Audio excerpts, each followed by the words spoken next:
A paz do Senhor, povo de Deus, louvado seja o nome do Senhor. Mais um Desperta Crente, receba essa palavra. O cenário está um pouquinho diferente, mas é porque eu estou trabalhando e não vou conseguir chegar em casa para gravar, pois daqui eu tenho um compromisso, então eu falei, vou gravar aqui mesmo, dentro do carro do meu esposo. Louvado seja Deus, e eu creio que o Senhor estará conosco. Não é a primeira vez, já gravei outras vezes aqui. Eu creio que Deus falará ao nosso coração por intermédio dessa poderosa palavra. Amém? Carta aos Colossenses. Amém? Que o apóstolo Paulo escreve na prisão em Roma, na sua segunda viagem missionária. Nós demos início a essa carta ontem. Eu fiz um voo no alto, um panorâmicozinho, né? E ao decorrer dos estudos que a gente entende aqui nos capítulos, a gente vai aprofundando mais um pouco. Amém? E eu creio que o Senhor falará profundamente aos nossos corações, porque essa carta é poderosa. Essa carta vai falar do cabeça da igreja, que é Jesus Cristo. Vai falar do poderio, vai falar de toda a humildade que Jesus tem. E nós precisamos seguir esses passos poderosos de Jesus. Mais um Desperta Crente, 25 de julho de 2023. O Senhor falará poderosamente aos nossos corações. Amém? Deus te abençoe. No nome de Jesus, oramos ao Senhor. Pai, em nome de Jesus, eu quero clamar a tua bondade, a tua infinita misericórdia, e pedir que o Senhor fala conosco neste momento por intermédio da tua palavra, porque assim como a carta está dizendo que não é o lugar, é aonde nós estamos, não é onde nós estamos, é com quem está conosco. Por isso, Senhor, não é onde eu estou neste momento, é quem está comigo neste momento. Fala conosco por intermédio, Senhor, em nome de Jesus, desse vídeo. Continua nos ajudando a prosseguir na caminhada, nos fortalecendo, nos enriquecendo com toda sorte de bênção e com a graça e a presença de Jesus em nós. Assim nós cremos no poder do nome de Jesus. Amém. Amém. Deus seja louvado. A gente começamos do versículo 1 até o versículo 8 e hoje nós vamos dar continuidade do versículo 9, que é a oração de Paulo. No capítulo 1, do versículo 1 até o versículo 8, primeiramente nos dois primeiros versículos, Paulo vai falar sobre a credencial dele. Quem escolheu ele? Foi o próprio Deus vivo que escolheu ele para ser apóstolo, que escolheu ele para fazer a obra que ele estava fazendo. Aí ele vai falar da credencial da igreja, santos, a credenciais da igreja. Ele vai falar os irmãos santos e leais ao Senhor, aonde estava ali em Colossos, um povo separado verdadeiramente com lealdade ao Senhor. Então ele fala da credencial da igreja, que aonde a igreja está, ela está em Cristo. O ambiente que a igreja está, ela está em Cristo. Então, independente do país que você mora, independente do estado, independente da nação que você está em Cristo. Amém? Jesus é o caminho.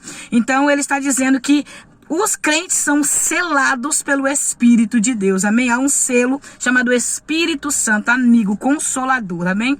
E ele vai dando graças, aí ele vai dar graça nos versículos seguintes, pela vida dos irmãos, pela fidelidade, pelo amor fraternal, pela esperança da salvação, pela fé que neles estavam tendo. Então ele dá graças.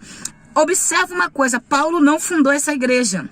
Outra coisa, Paulo ainda não tinha ido nesta igreja. Paulo está escrevendo a pedido de um socorro de um líder. Epáfras, ele vai até o apóstolo Paulo, porque Paulo poderia receber visita. Ele estava numa prisão domiciliar, então ele poderia receber visita. Os guardas tomando conta da casa, ele não poderia sair, mas ele receberia visita dos irmãos. Então, Epáfras vai até o apóstolo Paulo contar a situação da igreja, o que está acontecendo da igreja, e ele precisa de socorro. Então, irmãos, aprenda isso. Se você não está dando conta da situação que você está vivendo, peça socorro, peça ajuda de alguém. Olha que exemplo lindo de Epáfras. Ele poderia, falar, não vou pedir o apóstolo, eu vou dar um jeito, eu como líder da igreja, como pastor desta igreja, como fundador desta igreja, eu mesmo vou me virar sozinho. Não, olha a humildade dele, ele aprendeu, ele foi ensinado pelo próprio apóstolo Paulo, ele foi um dos discípulos do apóstolo Paulo, e ele aprendeu o princípio da humildade. Crente tem que ser humilde, crente tem que ter a presença de Deus, crente precisa entender o que é ser humilde, e ele vai até o apóstolo Paulo pedir socorro e ajuda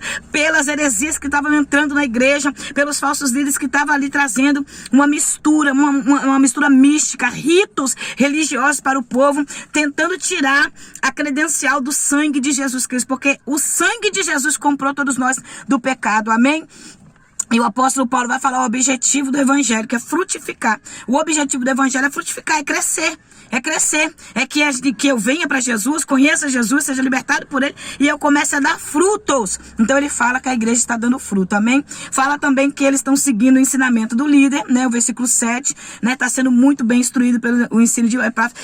Eles estão sendo tão bem instruídos pelo ensino deste homem, desse Epáfras, do pastor da igreja, do líder, que eles estão vendo a humildade dele de ir pedir uma ajuda ao apóstolo numa situação que ele não estava dando conta, que ele ainda não estava entendendo, ele não tinha aquela capacidade de guerrear, então ele foi pedir ajuda a quem sabe mais que ele, irmãos, e isso é princípio de humildade. E olha a humildade do pastor Paulo, olha a humildade dele, ele vai chamar o nosso amado conservo, leal ministro de Cristo em nosso favor.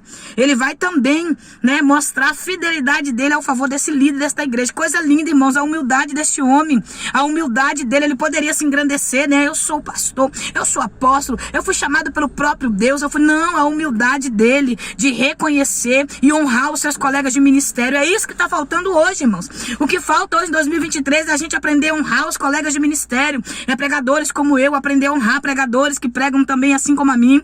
É pastores que lideram, aprender a honrar pastores que lideram assim como eles. E assim sucessivamente nós aprendemos a honrar uns aos outros. Nós não estamos honrando e nós precisamos entender o princípio da honra. É honrar um ao outro. Isso é muito lindo. E o que me chama a atenção também é que o apóstolo Paulo, no versículo 9, começa a fazer uma oração.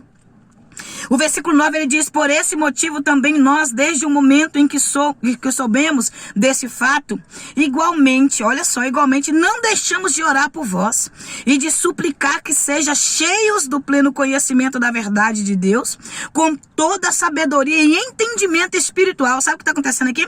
O apóstolo Paulo, um líder, ele está orando pela igreja de outro líder. Coisa linda. Ele está orando pela igreja do seu colega, do seu companheiro na obra, do seu companheiro ali nas aflições de Cristo. Ele está orando para que a igreja de Epáfras, aonde Epáfras era líder, crescesse tanto na graça, no conhecimento, na sabedoria e na vida espiritual, no entendimento. Ele está dizendo assim, olha, que vocês tenham, aleluia, discernimento espiritual para entender que esses homens estão pregando heresias, esses homens estão trazendo ritos religiosos para misturar e tentar desfazer, descredibilizar, tirar o poder do sangue de Jesus. E ele está dizendo, nós estamos orando para que vocês sejam cheios do pleno conhecimento de Deus e da vontade de Deus, com sabedoria e entendimento espiritual. Ele está dizendo, olha, eu estou orando, eu não estou aí, eu não sou pastor de vocês, eu não fundei essa igreja, não sei como que vocês estão agindo, porque eu não estou aí, mas eu creio em tudo aquilo que Epáfras falou comigo, então eu estou orando para que vocês cresçam nessa graça, nesse conhecimento, para que vocês sejam alcançados por toda a sorte de bênção. Irmãos, isso é muito lindo. É um pastor orando pela igreja do outro pastor. Agora vamos lá. Você que é pastor, que estiver aqui no canal comigo, você ora pelo crescimento da igreja do seu irmão, do seu companheiro na fé? Tem orado pelo crescimento de outras igrejas? Sabe por que as igrejas estão defiando? Porque nós estamos se tornando pessoas egoístas e não estamos orando pelo crescimento da igreja do nosso irmão. Começa a orar pelo crescimento do teu irmão e você vai ver o desenvolvimento que vai ter na sua vida também. Você vai crescer junto. A mesma medida que ele cresce é a medida que você vai crescer 3 vezes mais. Então comece a orar um pelo outro. Entenda o princípio de orar um pelo outro, de abençoar a vida um do outro. Isso é humildade, irmãos. Ele está orando para que essa igreja crescer.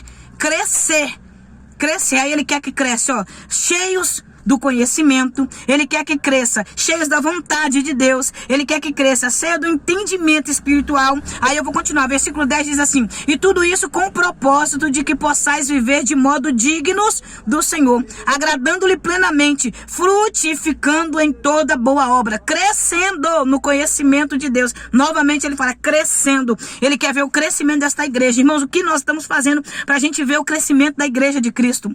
O que nós estamos fazendo para ver o crescimento da nossa família, o crescimento da nossa área financeira, da nossa área física? Nós precisamos entender, se nós queremos ver crescimento, nós precisamos buscar clamar a Deus, aleluia. Esse é o propósito do evangelho, é fazer crescer todas as áreas, é multiplicar, é ver quem está crescendo, porque eu tenho pensado ultimamente muito em relação a tudo que a gente vive nesses últimos dias, em 2023. Nós estamos vendo escândalo em cima de escândalo, pessoas negando a fé, pessoas apostatando da fé, pessoas brincando de ser crente, fazendo de igreja comércio. Tudo isso está sendo uma realidade no nosso tempo. Tudo isso está sendo uma realidade hoje, no mundo atual, está sendo uma realidade. Não é novidade, mas é uma realidade. A novidade não é porque a palavra de Deus já nos fala dos últimos tempos. O apóstolo Paulo expressamente escreveu a Timóteo: Timóteo, nos últimos dias, o Espírito de Deus expressamente testificará que surgirão homens avarentos, segundo a sua própria doutrina, segundo a sua própria carne e consciência, segundo seus próprios desejos, serão avarentos, negarão pai e mãe, desobedientes a pai e mãe, desonradores, homens ladrões, homens gananciosos, segundo as suas desejos. Está tudo ali nas epístolas paulinas, epístola 1 Timóteo, 2 Timóteo e Tito. Lê lá, que nós vamos ver tudo, como são os homens de hoje em dia. Tudo isso nós estamos sabendo. Então, irmãos, o que nós estamos fazendo para ser a diferença nesse tempo. Foi isso que começou a me chamar a atenção. Nós estamos vendo muito, falando muito sobre isso, despertando muito, mas o que eu estou fazendo, eu, Odete, não como missionária agora, como crente, como serva de Deus, como uma cristã, o que eu estou fazendo para que seja mudado? Para que seja mudado esse cenário. O que eu estou fazendo? Nós estamos olhando muito para o outro, deixando de olhar para nós. O meu pastor, na escola dominical, domingo, ele falou algo muito forte que eu fiquei com aquilo na mente. Ele falou que ele viu uma pessoa que testifica outra fé e tal, jejuando 10 dias para demônios, jejuando em prol dos demônios, para o demônio usar aquela pessoa. E ele falou que aquilo mexeu tanto com ele, que ele pensou que ele jejua, mas ele se sentiu assim, tão assim, que mexeu tanto com ele, que as trevas, irmão, 10 dias de jejum, separados num lugar somente para jejuar para o diabo. E nós que somos cristãos, o que nós estamos fazendo para ver a mão mover, para ver o poder de Deus? Porque Deus tem poder e a igreja do Senhor tem poder. Então que nós nos levantamos como esses guerreiros que nós somos chamados, como crentes cheios do poder de Deus, né? Dignos de agradar plenamente o nosso Deus, frutificando, porque para ter frutificação tem que ter agrado, você tem que ser completamente obediente ao Senhor, e isso nós precisamos crescer mais ainda nesse conhecimento de Deus, amém? Versículo 11, sendo fortalecidos com todo o poder, segundo a maravilhosa força da sua glória, para que com alegria tenhais absoluta constância e firmeza de ânimo. Irmãos, constância, crente constante, crente que não oscila por nada, crente que não quer sair por nada, crente que não quer desistir de Jesus, é o que está faltando hoje. Uma igreja constante, uma igreja que sabe quem é,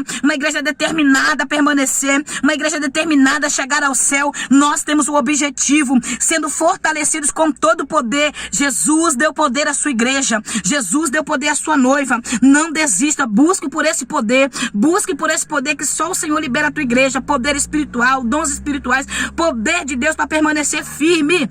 Não é só falar em línguas, não é só rodopiar, entregar profecia por lado do pé, não. É poder para permanecer, é poder ter certeza. Ninguém, não tem nenhuma filosofia do inferno que vai mudar a mente de um crente convertido a Cristo. Não tem nenhuma filosofia do inferno que vai mudar o que está dentro de mim. O ambiente fora pode mudar, agora o que está dentro de mim não pode mudar. Ninguém pode mexer no que está dentro a não ser você mesmo. Ninguém pode mudar o que Deus colocou dentro de você. Então permaneça em Cristo, permaneça fiel, permaneça crente. Busque essa força dessa maravilhosa glória de Jesus, segundo a maravilhosa força da sua glória. Aleluia. Crente que está em Cristo tem poder, tem força e tem alegria, para que com alegria tenhas absoluta constância e firmeza de ânimo. Por que ânimo? Ânimo para lidar com pessoas difíceis, ânimo para lidar com situações difíceis, ânimo para prosseguir, ânimo para acreditar, ânimo para crer, ânimo para não desistir, não parar por nada. Ânimo. Nós precisamos ter ânimo para evangelizar, ânimo para ir à casa do Senhor. Quantas pessoas desanimadas, que não tem mais a alegria, que não tem ânimo de ficar firme, que não tem ânimo de adorar. Pessoas que vão e voltam da casa do Senhor desanimados. Muitas vezes vai pro culto e ainda fala eu vim pro culto hoje pela misericórdia, só vim mesmo porque o pastor me vê, só vim mesmo para não perder culto, para não faltar. E o Senhor está dizendo, não, venha com expectativa, venha com ânimo, venha com alegria para minha casa, venha porque eu tenho resposta para te dar, eu tenho coisas grandes para fazer. Então queira este poder que vem de Deus, tenha propósito de Deus, tenha alegria no seu coração. O apóstolo Paulo está orando para que uma igreja continue crescendo, multiplicando, continue tendo propósito, continue orando, continue tendo poder, continue tendo conhecimento, continue crescendo espiritualmente. Irmãos, isso é poderoso. Olha o nível de poder da oração deste homem por esses irmãos, que ele nem era líder da igreja, que ele nem tinha ido lá ainda, mas ele sabia pela fé dos irmãos, pelo que a liderança estava falando. Eu sempre falo, você quer saber a saúde espiritual da igreja? Olhe para a liderança, olhe para o altar. O altar reflete a saúde espiritual da igreja. Aleluia! Louvado seja o nome do Senhor. É por isso que em Levítico 6,13, eu acho que é Levítico 6,13, que o Senhor fala, o fogo continuará ardendo no altar, e o fogo continuará ardendo sobre o altar. É no altar que se arde o fogo. Quer saber a saúde da igreja? Veja a liderança. É por isso que esse homem viu a situação que estava sendo introduzida dentro da igreja, gnosticismo, heresia, e quando ele viu aquilo tudo acontecendo, ele correu e falou, vou buscar ajuda de quem pode me ajudar também. Eu já oro eu já tenho a liderança do Espírito Santo, agora eu vou buscar alguém que guerreie comigo, alguém que saiba mais que eu, alguém que vai ensinar. Não é vergonha quando você não sabe, vergonha é quando você não sabe e quer fazer, vergonha é quando você não entende e quer falar, porque o hipócrita, ele fala daquilo que ele não conhece, ele quer ensinar aquilo que ele não sabe, isso é hipocrisia. Então, que nós não sejamos hipócritas, mas sejamos humildes na presença do Senhor, de reconhecer a nossa necessidade de aprender mais com Deus, amém? Se esse vídeo está te edificando, dá o like aí em nome de Jesus, amém? Que Deus abençoe a sua vida, se inscreva no canal, passe para mais alguém, o like é muito importante para que o canal do o YouTube entenda que esse vídeo está edificando vidas e possa oferecer para mais pessoas, amém? Então não esquece não aí, dê o like, se inscreva no canal, convide mais um aí, escreve lá no canal da Missionária Odete, que Deus continue te abençoando no nome de Jesus, amém? E por fim o versículo 12, ele vai falar sobre, o versículo 12 ele diz assim, ó, dando graças ao Pai, que nos tornou dignos de participar da herança dos santos no reino da luz. Ele está dizendo, damos graça ao Senhor Jesus Cristo, que nos fez dignos de participar da herança da salvação, eternidade, céu. Amém? Esse é o propósito da igreja, a salvação. O propósito da igreja é a salvação. Nós viveremos muitas coisas aqui na terra, nós seremos usados, nós seremos instrumentos do Senhor. Somos tudo aquilo que o Senhor nos chamou para ser. Porém, nunca esqueça que o propósito da igreja é o céu. Amém? Coloque no teu coração, eu tenho um propósito, meu propósito é o céu, eu tenho um propósito, meu propósito é a eternidade. Então não deixe ninguém nada roubar esta alegria da salvação. Não deixe ninguém e nada tirar de você a convicção da sua salvação. Amém? Você é salvo, você é santo, você é purificado, você é limpo pelo sangue de Jesus. Não deixe ninguém roubar isso de você. Que a paz do eterno te alcance neste momento. Que a alegria da salvação alcance a tua casa. E que o nosso Senhor Jesus Cristo possa falar melhor ao teu coração, esclarecidamente mais ainda, em nome de Jesus, amém? Amanhã nós voltamos no nome de Jesus e eu terminarei, se Deus assim permitir, o capítulo 1. Como eu falei com as irmãs, a gente está fazendo aquilo que o Senhor nos colocou em nossas mãos e eu acredito que tem edificado a tua vida, assim como tem edificado a minha vida. Deus te abençoe no nome de Jesus. Ore por mim, eu oro por você e juntos nós chegaremos ao céu. Vamos encerrar com uma oração no nome de Jesus. Oração de ação de graça e uma oração para que nós crescemos nesse conhecimento de Deus. Amém? Pai, em nome de Jesus, eu quero orar neste momento. Eu quero apresentar os teus filhos aqui, Pai, deste canal, Senhor. Eu quero clamar pela vida de cada um deles e te pedir conhecimento, te pedir crescimento espiritual, físico, mental, que eles possam neste momento receber conhecimento, graça, paz e alegria no coração e que eles possam cada dia mais, Senhor, alcançar essa graça, essa misericórdia e que o desejo da eternidade possa aumentar no coração deles, o desejo de ver o Senhor, Pai, de conhecer o céu por dentro, não só de ser falado, Pai, mas de conhecer por dentro. Nasce, cresça cada dia mais no coração dos teus filhos, em nome de Jesus. Nos ajuda a permanecer firme, permanecer fiel no poder do teu nome. Nos ajuda a buscar esse entendimento, essa graça. Senhor, esse conhecimento que só o Senhor pode nos revelar. Nós queremos crescer na graça e no conhecimento da tua palavra, na verdade do teu evangelho. Por isso nos ajuda a frutificar para o teu reino e que nós possamos ser alcançados com essa graça poderosa no nome de Jesus. Amém. Deus te abençoe e que a paz do eterno te alcance. Amém. Fique na paz. E amanhã, se Deus assim nos permitir, tem mais um Desperta Crente e receba essa palavra.